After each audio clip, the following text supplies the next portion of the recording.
What's up, everybody? Welcome back to my YouTube channel. This is Mark Coley, and clearly I'm a liar because I said I was going to be consistent, and it's difficult. I'll be honest. I do remember a time in life where I loved this ish. I loved it. I love creating content. I love being creative. I remember being in the military. I couldn't wait for the weekend because the weekend was just devoted to my business, recording videos. E- this whole setup that I have right now, oh my God, in 2015, 16, 17, baby, I would have been eating this up. I would have been Steven Spielberg. I would have been the next because what I have now, I did not have that then. And I was in it. But I also think that was a period of time with social media, with the internet, with creativity, that it was still very new. While capitalism benefits a lot of things, it's also it disrupts things too, because when things get monetized, like it loses its just pure value of this is fun because this is fun. I'm doing this because I genuinely want to build community and genuinely want to connect. I genuinely want to put my art, my creativity, my thoughts out into the world. I don't really be feeling like that these days. Like I feel everything is a money grab. And while we all need money, give me my money. I want my money. It's not the same, But there are very limited ways outside of the internet to reach a lot of people, to connect with community, to grow. You know what I'm saying? So it's kind of like just this thing, this necessary evil, if you will, where you do it because you got to do it, or at least participate in some way. So I'm not going to say I'm going to do better because that would be a lie. I don't know if I'm going to do better, but I will say when I'm inspired and I have something to talk about, I will share it. Here's the second thing that I want to update on this channel for those of you that will see this video. I was getting into I was like, okay, everybody's responding to the gay black man content. While I think that conversation is needed, there needs to be more voices and voices around more topics than just sex. You know what I'm saying? Like, but I also don't want to be that. I don't want that to be my only conversation. Like I'm more than I am a gay black man. That is a part of my human experience, but that's not all. That's not all. Like I got other thoughts. I got other things. Like I do other stuff. It's like you can sometimes get locked into this one trick pony based on the algorithm, and that's what I'm saying. Like uh, years ago, I didn't feel that way. I felt like you had the discretion to be more human, and now it's like picking a niche and sticking to it. Why are you sticking to it? You're sticking to it because this gets the likes, this gets the comments, this gets the engagement, and everything is built around the algorithm. And in order to do that, you know what I'm saying? So Woosah. But I'm working to be some form of consistent, but I don't know if it'll be the traditional form. My consistency may look like when I'm inspired, and I may be inspired again next week, tomorrow, next year. Hope it ain't next year, but you know what I'm saying, like that. But I want to catch you up on some things in my life if you're open to hearing. I've always, and when I say always, not forever, but I've been in therapy since 2015, 16, probably 16, 17, actually starting going to a therapist. And that was my first time. That was game changer. Talking to somebody. I think even then I started to break this thought that it has to be something wrong with you in order for you to see a therapist. And I really shout out to the millennials and just people who advocate for therapy and who make it normal. Because if you are a human, this is my thoughts, you need to see a therapist. You need to be talking to somebody if you're a human, because we all been traumatized. Whether whether it was purpose, intentional, or just life, you've been traumatized in some shape, form, or fashion. So I started seeing a therapist, and that was just it was really good for what it was. I've been in and out of therapy now for since that point. So that's right at a decade, well, a little over a decade. It wasn't until last year I had this therapist that I was on. What's the platform? I think Better Health. I think that was it. I had my therapist there. She was great. Um, no problems, no issues. But I did feel like, okay, we're getting on a call. It was cool. We had little subtle breakthroughs, if you will, different perspectives, which I enjoyed. Shout out to her. Shout out to the platform. It was good for what it was. But there was something inside of me is like, there is a deeper thing that I need to get to that this is not getting to. So I remember hearing Little John on the Breakfast Club talk about EMDR therapy, and I may be saying it wrong, but Google it, it'll come up.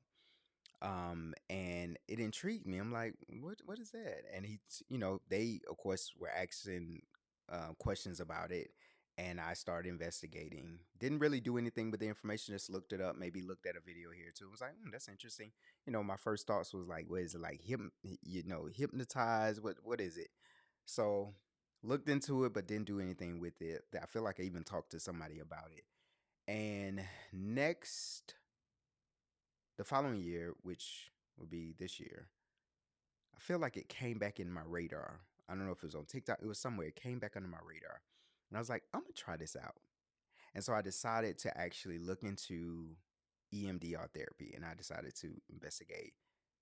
Reached out to somebody, got connected, found the price. Was like, okay, this is affordable. Let's get started. I've been going now. I want to say I've had at least 4 sessions. These last two have been groundbreaking for me.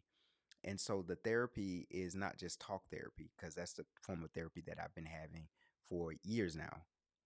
It was somatic therapy. It was therapy in my brain, processing the thoughts with my brain, but also processing it out of my body. One of the things that we kept doing was, we would talk about an experience and this and that. And this type of therapy is very slow. So if you're a person that you want to get through it and be done with it tomorrow, you good. This ain't that. This ain't that. This therapy is slow because, well, with him it is. It's like he's pausing every few minutes, like, let's check in. How does that feel? Where do you feel it at? So I'm constantly not just monitoring the thoughts, but I'm processing the thoughts in my body. And so something that I learned about this type of therapy is that you can have processed things in your brain, but your body is still holding on to it. Your body is still holding the weight of it. So your nervous system is still stuck there. You've processed logically, you've moved on, or at least you think, all of this, you talked about it, talked it out. But sometimes energy gets stuck in the body, and you got to go a little deeper and you got to investigate. And so this is what that has been doing for me. And it has been causing me to unearth so many invalid beliefs that I didn't know was there. You see, sometimes we're dealing with the issues of a core foundational error. And so you're just cutting the weeds, but you ain't digging nothing up. And that's what I started to feel like with talk therapy. It's like I'm snipping weeds, but it just keeps going back. Keeps going back, babes. Help me, help me. I need help. So now with this type of thing, I was like, okay, we get into some deep stuff. Like, wait, making me re-examine some stuff. But these last 2 sessions have been really groundbreaking. I'm I don't consider myself an emotional person, but that could be a symptom of, you know what I'm saying? So I won't necessarily say it, but I'm not known to be a crier. I'm gonna think some stuff out, but just busting out in tears, that ain't me. These last 2 sessions like have just hit me instantly. It's like, wait. And the crying that has taken place is because I've been having such great compassion for myself. Like, wow, you became this in order to survive. You know, my upbringing, is very similar to a lot of people. I don't feel like I have this just grand unique story. My mom, my dad wasn't in my life, still not in my life. Grandmother took care of me for the most part. Mom had mental issues, drug related issues. So she's never, was able to give me what she didn't have to give me. Grandmother took on that responsibility. I have this awareness that this is my grandmother, not my mother. Family members, some of the adults used to make reference to me being spoiled by her. So almost kind of creating this dynamic of, you know, that's my mama. That ain't your mama. You know, And I don't even hold anything against them. It's like hurt people. You know what I'm saying? Like it's just different things. They dealing with their own demons and stuff. She passes away. I move around in my family, aunts, grateful because I have somewhere to stay, but yet I still feel like an orphan inside of my family. And I feel that I have to perform to stay because I have this awareness. You're not my mom. My mom is that person over there who's not able to take care of me. So it's almost like I'm just this, like I'm how do I say, like I'm a burden. I'm extra baggage. You got your own kids. Some may have been grown at this point, but you taking care of me. Grateful, but also two things can be true at the same. I'm grateful, like I have a place to stay. I feel safe here. I'm being fed. I'm not being treated bad. But I have this internal thought. I'm extra. I'm extra. I'm a burden. And so I condition myself to be the best, to be a good kid, to not get into any trouble. And so that starts to mess up with your whole foundational truth because you're like, I'm a good kid. Like, am I a good kid or am I just performing? Because I don't feel like I have the space to be anything else. Because what happens if I'm not a good kid? I'll get kicked out. Now, none of this was said to me, right? But this is a child trying to interpret the world. That has continuously showed up in my life. I pride myself in being easygoing, but I don't know if I'm easygoing anymore. I think I just conditioned myself not to be a burden. You see that word showing up again? How deeply seated it. You know, hey, where you want to go eat, Mark? It don't matter. Hey, hey, da da da. Can you sit in the back? Yeah, sure, cool. Oh, you're so easy. You so and I've had so many people. You're so easy going. You're so chill. Even my partner now, like nothing bothers you. And it's like, is that the truth about me, or is that just who I became in order to cope, in order to survive, in order to live?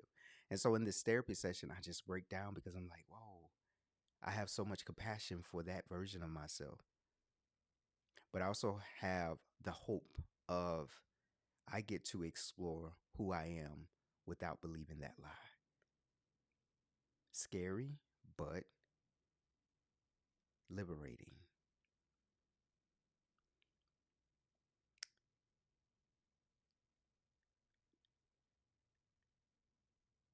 I've always been a component of working on myself, but I also realized that even in that working on myself, it was based on a lie. The lie was I'm not good enough by myself. So we're in this therapy session, and he, of course, brings up my sexuality. He's like, okay, I'm sure these intersections of not feeling like enough and sexuality cross at a young age. I was like, not at a young age, at an old age. Young age, I pushed that away. Like, that's not right. This is wrong. I need to be delivered. I need to be set free. Watch all of this. This stuff is laying a foundation of thoughts and ideas and identity. And so then I said, well, I didn't really experience that issue as a kid. It's more so came later on when I started to embrace my sexuality as, what if this is not wrong? What if, just different thoughts. And so now I'm making sure that I excel in every other area of my life because I feel embracing this part of my life is a flaw. And because I'm deeply flawed, I got to make sure that I make enough money. I look good. Um, I'm successful. I have a house. I have a car. I drive a nice car. I do this. I got that. I got that. Got that. Because this has to compensate for this part. Oh, I cried with compassion and grace for who I thought I had to be. Now I'm exploring the idea and the identity of I am enough. It's so simple. But all of us are fighting for that enoughness. You think you'll be enough when fill in the blank. Everybody got a different blank based on culture, background, environment, influences. But I challenge you to sit in a space of being enough without any of that. That's uncomfortable because you need to do that one more thing. You got to get married. You got to have a kid. You need a dog. You need a house.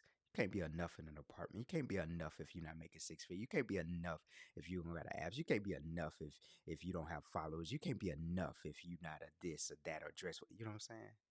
How could you be enough without those things? So I'm exploring a world in which I'm enough without it. Not that I can't strive for goals, because yes, be ambitious. I'm gonna get my stuff. I'm gonna get to the bag. But this is I'm loving the I'm doing this because I desire to, not because it's going to fulfill something in me. Oh my God, that's liberating. Because now goals just get to be goals. Dreams just get to be dreams. Dreams don't have to have the weight of fulfilling me. They just have the weight of inspiring me to go further, of what can be. That's why sometimes when you accomplish major milestones, you happy for a moment. And then you're like, wait, I feel empty again. I just got this big house. Why am I empty again? I just closed this major deal. Why am I empty again? I just married. I just had a baby. I lost it. And it's like you're happy for a second, but it fades because there's no fulfillment. But the fulfillment comes from loving yourself as is right now in this moment with nothing else added. And that is uncomfortable. But that is the work that we must continue to do. That if I never achieve nothing else, I'm a bad mama jamma right now. Showing my age, I'm an older millennial. Anyway, I can't say I'm gonna be consistent. I can't see it. I can't say that. I can't. I'm not gonna lie to you. But I'm gonna hold your hand and say I'll be back when I have something to share. I can keep that promise. I'll be back when I'm inspired. I'll be back when there's this deep desire to share. Yeah, I'll be back then. That may be next week. That may be tomorrow. I just don't want to put no promises on it. I want so bad to be this consistent content creator, but one thing I am consistent about though is every Monday I wake up with entrepreneurs, visionaries, creators, leaders, people like you that know they're destined for greatness. We hop on a Zoom. I'm the one on camera. You ain't got to go on camera. No face, no case. And we engage in conversations like this. It's a little bit more, upbeat because it's in the morning. I'm starting your week, but it's called Mastering Life with Mark Coley. So if you're into stuff like this, hit that link in my bio video, wherever it may be. You ain't slow. You know how to find stuff when you're looking for it. Wink, wink. Register, and you'll get the link Monday. It's a Zoom call. Like I said, you just hop on Zoom. You can keep your camera off, keep all that stuff off. You ain't got to say nothing. You ain't got to do nothing. You can just be there, listen. But I would love to have you, and we can continue to do this work. All right. I'll see you in the next one.